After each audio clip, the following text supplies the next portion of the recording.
Welcome. So glad you could join us for this custom deep dive today. We have a massive and, frankly, just mind-bending stack of sources to go through with you. It really is a mountain of material this time. Yeah, it's a mountain of technical white papers, economic forecasts, geopolitical essays, and it's all centered around this one very specific date in early 2026. March 5th. Exactly. Yeah. The monumental release of OpenAI's GPT-5.4. And digging into this material, it genuinely feels like we're looking at the exact moment the world just tilted on its axis. I mean, it fundamentally reshapes the landscape. Right, but we're talking about a leap in technology that redefines what we even consider a computer to be. To properly frame this for you, we have to recognize that the release of GPT 5.4 isn't just a software update. It's not just a new app. Exactly. It's not a slightly more polished search engine. What these sources are describing is the dawn of cognitive infrastructure. Cognitive infrastructure. Yeah. That's a huge phrase. It is. We are witnessing artificial intelligence transition from an isolated application into a planetary-scale industrial system. You have to think of it as being entirely akin to the electrical grid. Wow. It's the birth of this invisible, ubiquitous utility that simply powers reasoning and problem-solving everywhere. It's a massive paradigm shift, and we have a really exciting roadmap for you today to try and make sense of it all. We've got a lot of ground to cover. We really do. First, we are going to look under the hood of GPT 5.4 to understand its staggering new capabilities. Then, we'll explore the actual mathematics of intelligence. The scaling laws. Yeah, the scaling laws. After that, we're taking you on a physical tour of the multi-billion-dollar hyperscale data centers, the incredibly fragile silicon supply chains, and the massive energy grids required to run these things. Because it's not just software anymore. No, it's heady industry. And then we'll take an objective look at the geopolitical arms race happening globally. Finally, we'll map out the economic runway to artificial general intelligence AGI, which the sources project between 2030 and 2040. It's a packed agenda. Okay, let's unpack this, starting with the model itself, Yeah. GPT 5.4. The consensus across all these technical reviews is that it behaves less like a software tool and much more like a junior colleague. Or a digital collaborator. Yeah. That framing is crucial because it highlights the shift from passive to active systems. Right, because earlier frontier models, they were highly capable, but they were largely reactive. You prompted them, they responded. But GPT 5.4 represents a shift toward unified cognitive engines. It integrates reasoning modules, real-time routing, and native tool usage. And it does all that without you having to hold its hand constantly. Exactly. It maintains context across extended chains of thought without constant human intervention. And speaking of context, I mean, the sheer volume of information it can hold in its working memory is just wild. The 1.05 million token context window. Yes. Now, for anyone dealing with complex architectures or massive data sets, you know that dropping a million tokens into a prompt used to be just a recipe for disaster. The model would hallucinate or completely forget the middle of the document. Exactly, the lost in the middle problem. But the sources say GPT 5.4 can digest a multi-thousand-page legal archive in a single breath. Or an entire massive software code base. And actually utilize all of it. How are they doing that? Because it used to be that the computational cost of attention mechanisms scaled quadratically, right? That quadratic bottleneck was the absolute bane of researchers for years. Because if you double the context length, the compute doesn't double. It quadruples, yes. What the papers detail here is the implementation of advanced techniques like long rope. Long rotary position embedding. Correct. Combined with highly optimized sparse attention. Okay, let's break that down a bit for the listener. Okay. Sparse attention is such a fascinating workaround. It really is an elegant solution. Instead of forcing every single token to pay attention to every other token in a million token sequence, Which would just melt the servers. which is computationally ruinous, yes. Sparse attention algorithms mathematically determine which tokens are actually relevant to each other. So it's not just blindly looking at everything. No. It's somewhat analogous to reading a massive, dense textbook by scanning the index, the table of contents, and the bolded terms. Just to find the exact pages you need. Exactly, rather than reading every single word sequentially from cover to cover just to answer one specific question. That allows the model to scan a million tokens without its memory architecture just collapsing under its own weight. Precisely. Which means it's not just reading fragment by fragment anymore, it's analyzing the entire ecosystem of a code base simultaneously. But, the context window is only half the story here. The interaction model is arguably more revolutionary. Right. One of the white papers deeply explores its native computer control. It doesn't need a custom API built for every single app you use. It can literally interpret screenshots, move a mouse, type on a keyboard, and navigate enterprise software directly. That is huge. It's a major leap forward in agentic workflows. By treating the graphical user interface as a native environment, the AI interacts with legacy systems that don't even have APIs. They're just looking at the screen like a human would. It uses a combination of computer vision to parse the screen state and action generation models to execute clicks and keystrokes. It essentially turns the computer itself into an interactive environment for the AI. I was reading through the OS World benchmark data in these sources, and I had to read it twice. The numbers are remarkable. OS World is that standardized test where an AI has to navigate an operating system autonomously, right? Yes, to complete complex tasks. Is the data really saying this thing can successfully navigate complex OS tasks 75% of the time, entirely on its own? That is precisely what the validated benchmarks indicate. Man. And on the SWE bench, which tests software engineering capabilities by giving the model a real-world GitHub issue to resolve. It hits a 75% verified success rate there. Yeah, it's reading the issue, exploring the code base, writing the patch, and testing it. And on the GDP-Val simulation. That tests professional knowledge work tasks across various domains. It hits an 83% win or tie rate against human professionals. Those numbers are just staggering. It fundamentally changes how you interact with software. You don't spend hours wrestling with multi-tool workflows. You just tell the model the end goal. And it navigates the friction of the software for you. But obviously, not every task requires that level of intense autonomous reasoning. The documentation also outlines these new adaptive reasoning modes. The dynamic compute allocation is highly efficient. You can actually configure how much compute you want to dedicate to a problem, right? Yes. The levels range from none and low all the way up to high and extreme. So if I'm asking it to draft a standard internal memo or summarize a meeting, it uses low compute. It operates like a fast response reflex. But if you hand it a complex mathematical proof, or ask it to architect a back-end database system from scratch, it shifts to extreme mode. Exactly. And what's actually happening under the hood when it shifts to extreme?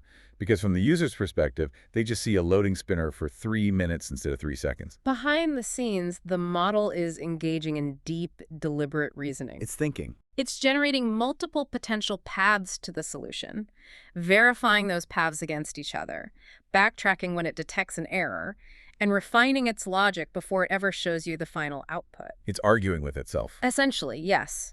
It dynamically allocates significantly more computational resources, more GPU cycles to the problem. So it trades latency for a massive reduction in error rates and hallucinations. Precisely. It's like the difference between asking someone to give you a gut reaction versus asking them to go into a quiet room with a whiteboard for an hour.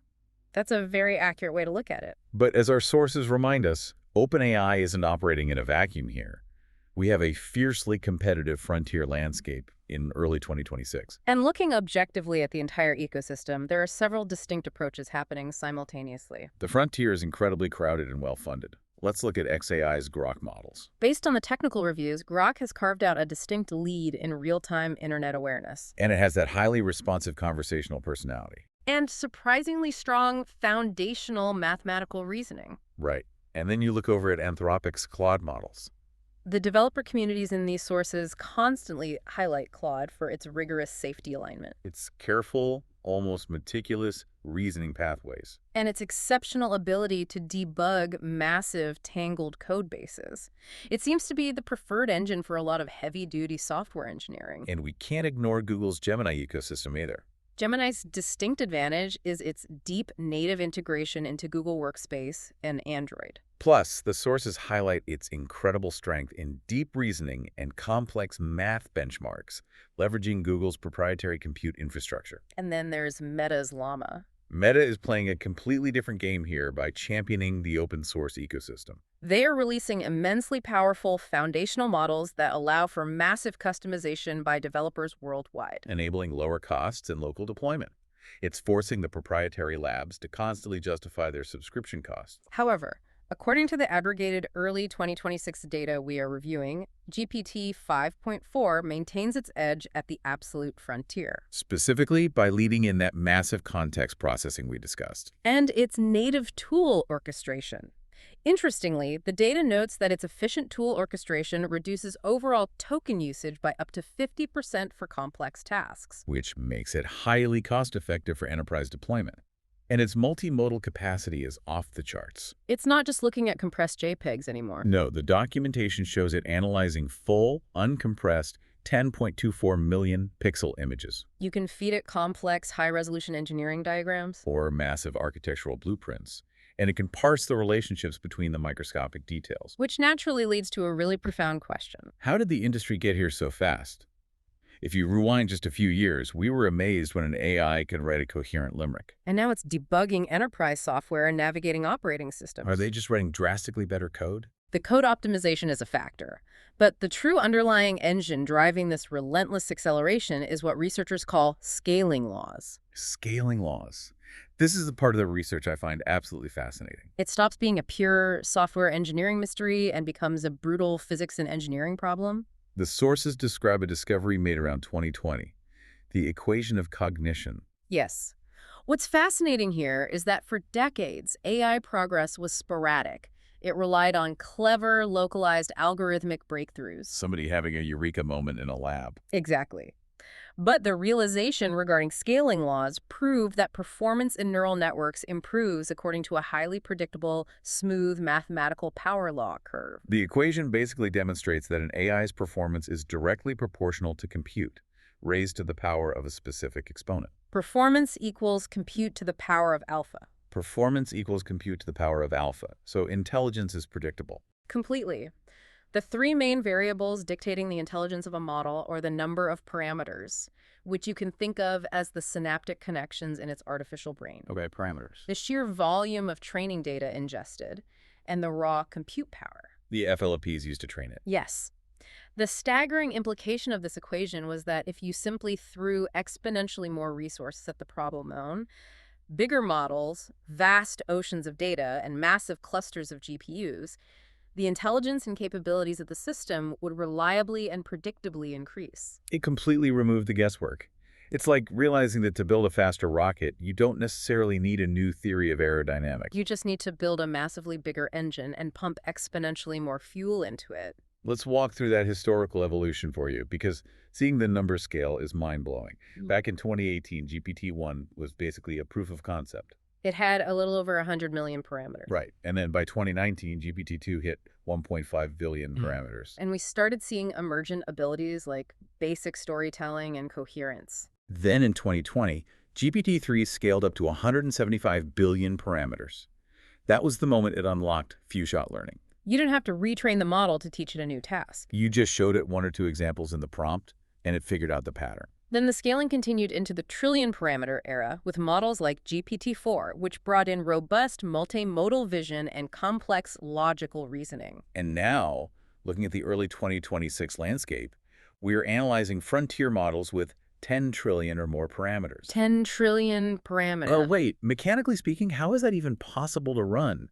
If every single query I send to a 10 trillion parameter model requires activating all 10 trillion parameters for every single word it generates. The compute costs would be astronomical. You'd need a supercomputer just to generate a recipe for banana bread. That is a critical bottleneck, and it's why modern frontier models do not activate all their parameters simultaneously. So what's the workaround? The architectural breakthrough detailed in the sources is the widespread adoption of mixture of experts, or MO architectures. Mixture of experts. A model like GPT-5.4 might have 10 trillion parameters in total, housed within its massive neural network, but it acts as a highly efficient federation of specialized intelligences. A federation of specialized intelligences. I love that phrasing. How does the routing actually work? When you submit a prompt, a sophisticated gating network or router mechanism instantly analyzes the input token. Okay. Instead of sending that token through the entire 10 trillion parameter web, the router directs it only to the specific specialized expert subnetworks that are best equipped to handle that specific type of data. So for any given token, the model might only activate 200 billion parameters. Exactly. It's like hiring a massive global consulting firm with 10,000 experts on staff. When you ask them a question about tax law in Germany, they don't bring all 10,000 employees into the boardroom to answer it. That would be terribly inefficient. They just bring in the two experts who actually know German tax law. You have access to the total knowledge base, but you only pay for the specific expertise you activate. That is an excellent analogy. It allows the model to achieve the vast, expansive knowledge base of a 10 trillion parameter system while maintaining the inference speed and computational cost of a much smaller 200 billion parameter model. And it is precisely this massive scale that unlocks what researchers call emergent abilities. The emergent abilities are where it starts feeling a bit like sci-fi. Right. These are capabilities the AI was never explicitly programmed to possess. The engineers didn't sit down and write a module for translating ancient Sumerian or a module for writing complex Python scripts. They just made the neural network massive, fed it enough data, and suddenly those abilities manifested. It's like water turning into ice. You lower the temperature enough, it hits a critical threshold, and it completely changes state. It is a phase transition in computational capability. The model develops highly complex internal representations of the world in order to predict the next token accurately. However, this relentless scaling strategy is entirely dependent on the availability of the three variables: compute, parameters, and data. And the sources point to a massive looming hurdle regarding that last variable. The data wall. I was hoping we would get to this because Great. if you need exponentially more data every time you scale up a model, eventually you just run out of internet, right? Precisely. Modern frontier models have essentially ingested the entirety of high-quality, publicly available human text. Everything. They have processed the libraries of books, the vast code repositories like GitHub, the archives of scientific papers, and the endless forums of human discussion. The supply of organic human-generated data is finite. And we are rapidly approaching its limit. So what happens then? Does the power law curve just flatten out? If we can't feed it more human data, how does it keep getting smarter? The industry is executing a hard pivot towards synthetic data. Synthetic data. This involves using advanced AI models to generate vast, highly curated data sets for other, newer models to train on. But doesn't that risk model collapse?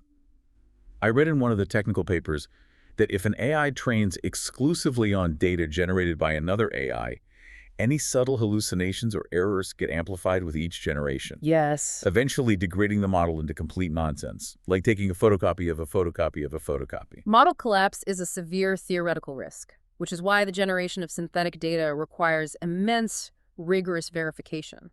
It's not simply asking an AI to write a million random stories. Not at all. It involves constitutional AI frameworks where a model is asked to generate complex reasoning paths, mathematical proofs, or code.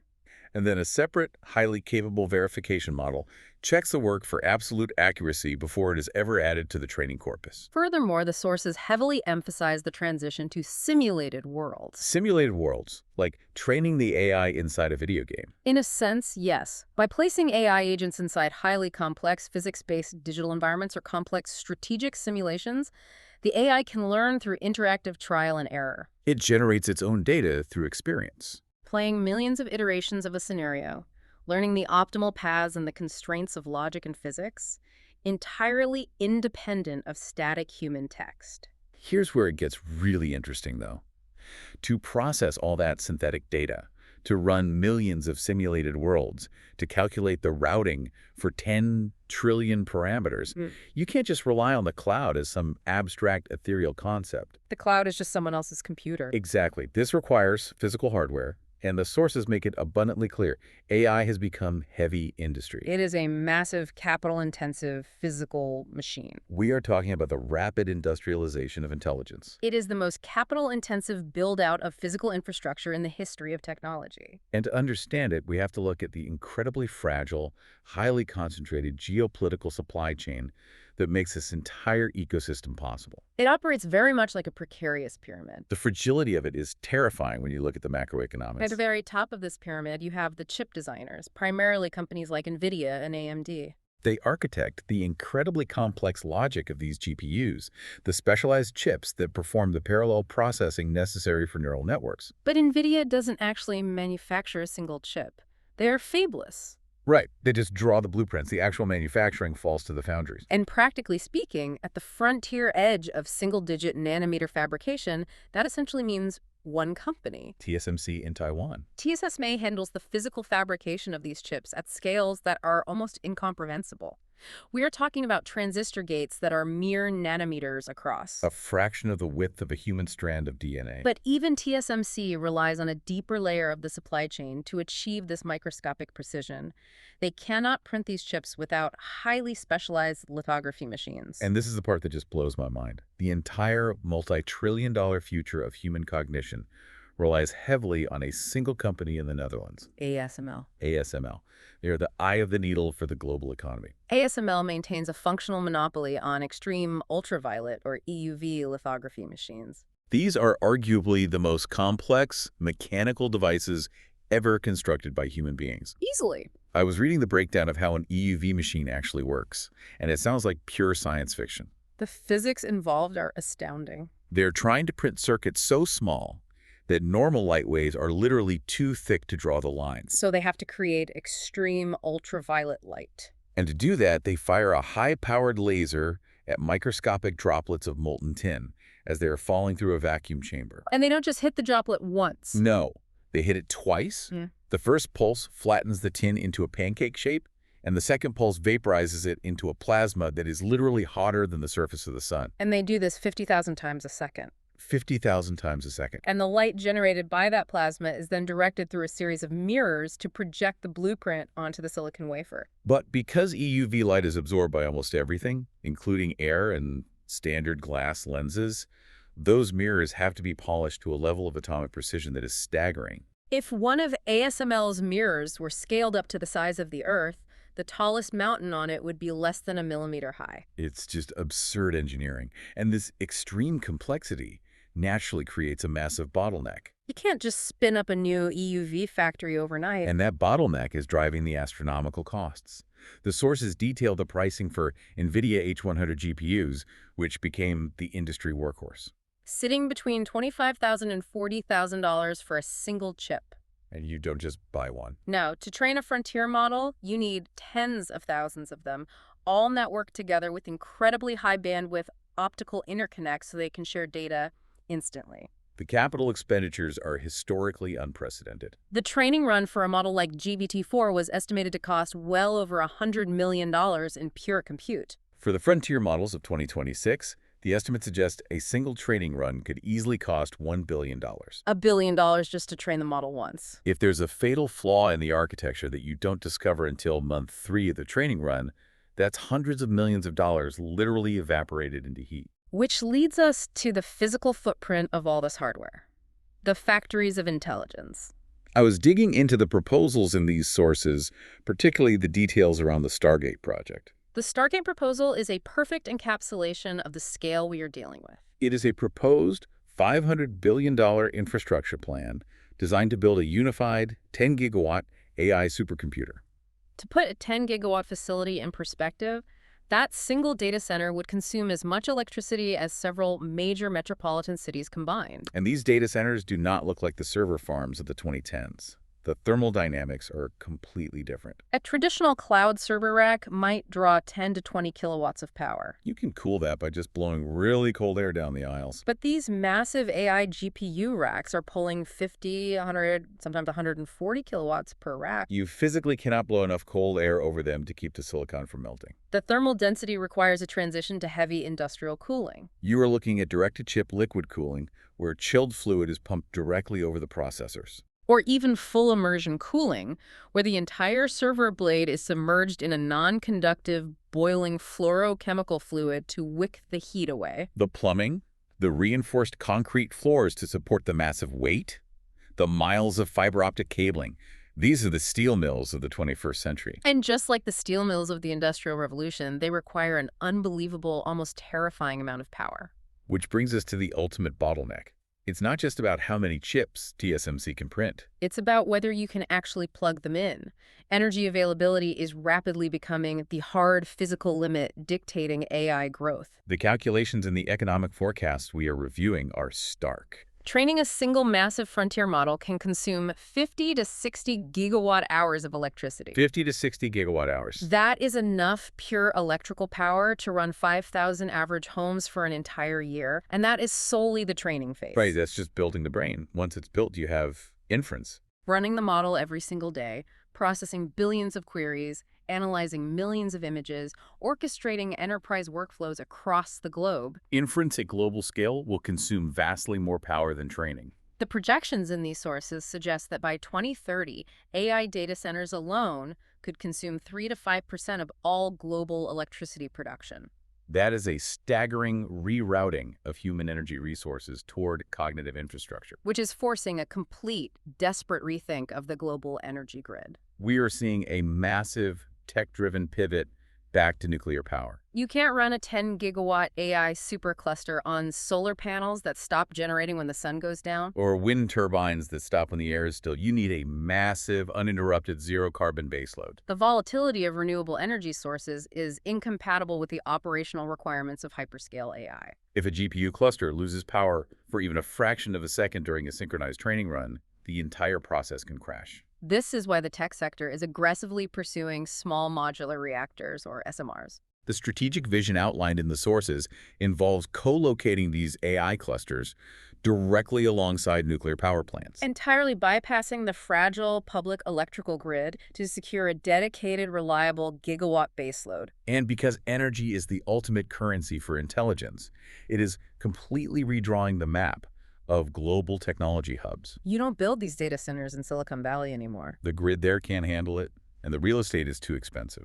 The sources map out these new, unexpected global AI capitals. The geography of intelligence is shifting entirely toward regions that can offer abundant, reliable, and cheap energy alongside favorable regulatory environments. Texas, for example, has emerged as a major global hub. Texas makes perfect sense when you look at the resources. They have an independent power grid, year, a she, which makes it easier for massive industrial players to negotiate direct power purchase agreements. They have vast resources of cheap natural gas, a massive build-out of wind power, and essentially limitless land for these sprawling facilities. But then you have a fascinating contrast in locations like Iceland.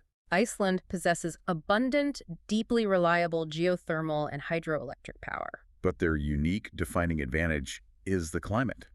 The ambient Arctic air provides essentially free cooling for these massive liquid-cooled GPU racks. By utilizing the naturally freezing temperatures to chill the water loops, they drastically reduce the parasitic energy costs associated with running massive industrial chillers, making the operation significantly more efficient. And you cannot talk about the global energy race without looking at the massive moves happening in the Middle East. According to the geopolitical essays we have here, nations like Saudi Arabia and the United Arab Emirates are aggressively converting their historical fossil fuel wealth directly into digital power. They are deploying immense capital to build hyperscale data centers, investing heavily in vast solar arrays, and integrating cognitive infrastructure into mega projects like NEOM. They understand that the post-oil economy is the intelligence economy. This global reorganization and immense capital deployment brings us to what one of the essays aptly terms the equation of the century. The equation of the century. It is a brutal, deterministic reality. Energy leads to compute, compute generates intelligence, and intelligence creates wealth and security. The nation, or the corporate entity, that can secure the most raw energy will ultimately control the most compute and therefore possess the most capable AI. Which perfectly transitions us into the geopolitical reality. Because when you map it out like that, energy equals intelligence equals power intelligence ceases to be just a commercial software product. It is now viewed globally as a supreme national asset, absolutely on par with nuclear technology, advanced aerospace, or global financial dominance. And this realization has birthed the concept of sovereign AI. Sovereign AI is a relatively new but critical geopolitical doctrine. It is the realization by governments worldwide that relying entirely on foreign AI infrastructure creates a severe, unacceptable strategic vulnerability. Put yourself in the shoes of a defense minister or a central bank governor. Imagine your nation's entire healthcare system, your financial networks, your power grid management, and your military logistics all running efficiently on an AI model that is physically hosted in another country. Controlled by a foreign corporation and subject to the export laws of a foreign government. It's an existential risk. If that cord gets cut, your country goes dark. Furthermore, it is a cultural vulnerability. Cultural vulnerability, how so? AI models are shaped by the data they train on. If a nation relies on a model trained predominantly on American or Western European data, the model inherently absorbs those cultural biases, legal frameworks, and ethical norms. To avoid this digital colonization, nations are aggressively building their own models, trained on their own cultural data, historical archives, and local languages. The UAE's Falcon models are a prime example of this strategy executed successfully. As are India's massive state-backed multilingual AI initiatives designed to capture the nuance of its diverse population. Looking objectively at the global landscape outlined in these policy papers, we see very distinct strategic approaches emerging from the major superpowers. And to be clear, we are just mapping the strategies as laid out in the documents, not taking sides. But the divergence is fascinating. The United States strategy seems to heavily rely on its vibrant, aggressive private sector. Companies like OpenAI, Microsoft, Google, and Anthropic driving the innovation? Combined with highly restrictive government policy regarding semiconductor export controls. Yes, the U.S. approach leverages private capital for rapid innovation while utilizing state power to control the physical supply chain. Specifically, restricting the flow of advanced GPUs and ASML's lithography machines to rival nations, attempting to choke off their ability to scale compute. Conversely, the approach in China, as detailed in the analyses, emphasizes state-directed integration. They are leveraging their massive, centralized domestic data resources. But more importantly, because of those U.S. export controls, China is pushing incredibly aggressively for absolute vertical semiconductor independence. They are pouring immense state capital into developing their own domestic lithography and fabrication capabilities. To completely insulate themselves from foreign supply chain choke points. Meanwhile, Europe has taken a distinct third path. Rather than competing purely on raw compute scale or state-directed hardware integration, the European Union strategy focuses heavily on comprehensive ethical governance. Rigid privacy protection and establishing the global regulatory frameworks for what they term trustworthy AI. Their goal is to project regulatory power, ensuring that any AI operating within their lucrative market adheres to strict transparency and safety standards. But the geopolitical essays also highlight the severe immediate risks of this global arms race. We aren't just talking about who gets the best chatbot for writing emails. We are talking about deep military integration. AI is being deployed for autonomous drone swarms. Highly advanced cyber warfare and automated vulnerability discovery. And complex strategic battlefield simulations that operate faster than human decision-making cycles. The military implications are profound, but there is also a broader structural risk highlighted in the texts. The fragmentation of the global internet. As nations wall off their data, build incompatible sovereign models, and restrict hardware flows, there is a very real risk of the global tech ecosystem fragmenting into competing, incompatible digital blocks. We are potentially looking at a sort of Cold War of algorithms where data and intelligence no longer flow freely across borders. Well, wait, doesn't that just fragment the global internet entirely?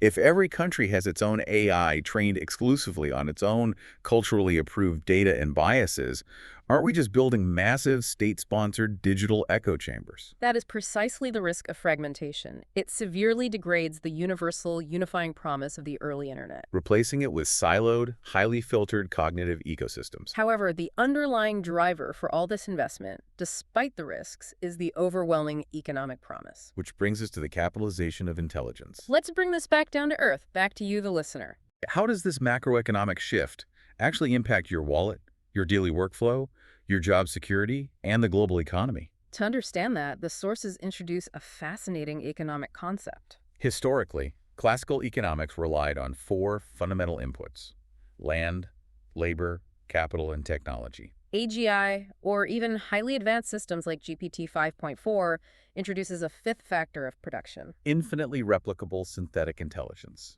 This is perhaps the most crucial concept in the entire stack of sources. Human intelligence is slow to train, expensive to maintain, and impossible to scale instantly. If you need 10 expert lawyers, you have to find them, hire them, and pay them exorbitant salaries. Synthetic intelligence is entirely different. Once the immense initial capital cost of training the model is paid, the marginal cost of replicating that intelligence approaches zero. You can instantiate 10,000 expert legal agents in a matter of seconds. And we are already seeing the cost curve of cognition plummeting. The API costs detailed in the early 2026 data are wild. GPT-5.4 costs roughly $2.50 per 1 million input tokens. A million tokens is equivalent to about 10 full-length novels of data. You can have the AI read, analyze, and reason over 10 books of information for the price of a cup of coffee. As the cost of high-level problem-solving drops closer and closer to zero, the economic forecasts suggest we are entering a productivity supercycle. A supercycle that redefines the structure of the corporation itself. The sources introduce the concept of the AI superfirm. For the last century, the traditional corporate hierarchy scaled by hiring vast layers of middle management, specialized analysts, and administrative labor. It was a pyramid of human capital. The AI superfirm replaces that pyramid with a diamond structure, or perhaps just a very small flat point. It envisions small, highly agile human leadership teams, maybe 3 to 5 brilliant strategists operating massive compute clusters. The specialized expertise isn't housed in human minds that require health insurance, get tired, and go home at 5 p.m. It is encoded into cognitive capital that works 247 and can be replicated millions of times instantly. Imagine one human orchestrating a fleet of specialized AI agents. One agent does the market research, another writes the code, another handles the legal compliance, and another manages the marketing copy. That one person could effectively do the output work of a traditional 30-person or even 300-person company. Which naturally precipitates a massive labor market shock. However, the economic analyses we are reviewing point out that it is primarily a transition, not necessarily immediate mass unemployment across the board. The nature of human value in the workplace undergoes a radical shift. It's a shift from performing the cognitive work to supervising and orchestrating the cognitive workflows. If the AI can draft the perfect contract, write flawless Python code, or analyze a medical scan faster and more accurately than you can, your value is no longer in doing those tasks. Precisely. The human premium shifts entirely toward high-level strategic creativity, emotional intelligence, complex physical world interaction, and ultimately leadership. The human role becomes asking the right questions, setting the ethical and strategic boundaries, and orchestrating the vast symphony of AI agents to execute the vision. It's like moving from being the first violinist who has to perfectly play every single note to being the conductor who guides the entire orchestra. And if this transition is managed successfully, the macroeconomic projections are absolutely staggering. I want to highlight the global GDP numbers from the forecasts. The current global economy is roughly $110 trillion. The models projecting the successful integration of advanced cognitive infrastructure suggest that global GDP could double or even triple. Potentially reaching $300 to $400 trillion by 2050.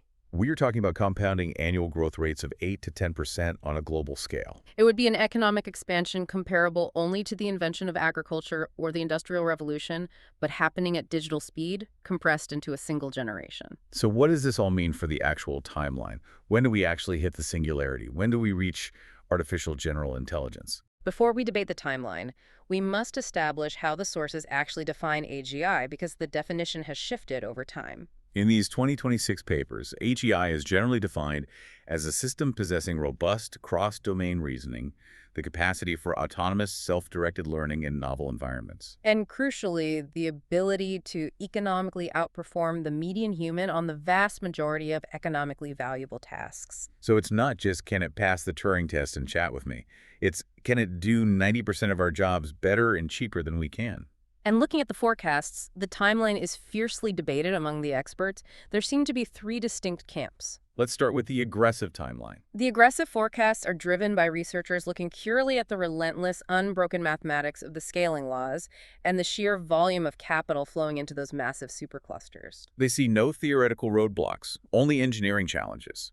This camp projects AGI arriving remarkably soon, between 2030 and 2033. Then you have the moderate timeline. They look at the current trajectory and say, okay, scaling laws are great, but just making the model bigger won't solve everything. They argue we need a few more fundamental architectural breakthroughs. Things like persistent long-term memory augmentation, or systems that can build robust, fluid world models to truly understand physical reality, not just text relationships. They target a window of 2035 to 2040. Finally, there is the conservative timeline, which pushes AGI out to 2045 or beyond. This camp does not necessarily doubt the software engineering capabilities. Their skepticism is grounded entirely in the physical constraints we discussed earlier. They argue that the global energy grid, The sheer complexity of semiconductor fabrication bottlenecks and the limits of thermal dissipation will act as a physical friction. forcing the scaling curve to inevitably plateau. And this creates this fascinating high-stakes tension between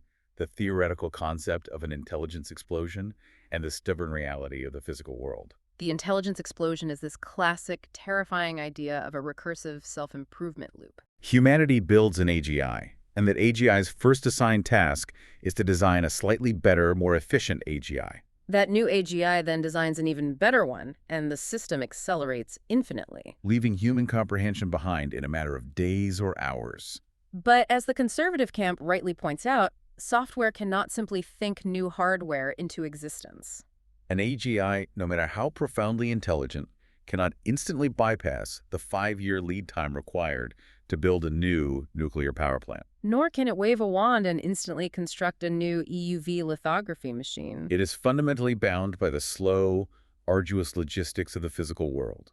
Foundries, concrete, copper wiring, and cooling water. The physical world acts as a necessary, built-in brake on runaway software intelligence. It gives humanity a buffer. And it's important to remember as we wrap up this massive exploration that the ultimate goal outlined in these sources, the reason hundreds of billions of dollars are being spent, isn't human obsolescence. No, the stated objective across the credible literature is profound human-AI collaboration.